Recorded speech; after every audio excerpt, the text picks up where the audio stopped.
صدح نين أيام مساجد ولا دسي صدح ذا نوح على كلا هذا داود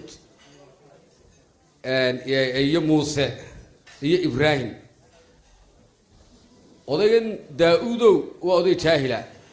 مساجد بالا دسي مساجد كي بالا قارامة صدح ذا ولا دسي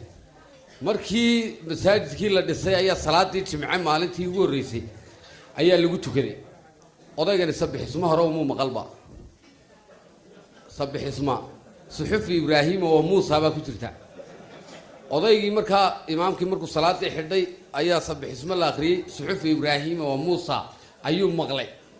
Ibrahim iyo Muusa waa saaxiibadii wuxuu isiri imaamkii wuxuu mahad celiyay labadooda kaliya adoo ka lacag badnaana lagu soo hadal qaadin bisay dabadeeto odaygu iska samro maalintii dambe salaadii jimcee dambe ma sabix isma isbedelaysay suxuf Ibrahim oo Muusa waa halkeedii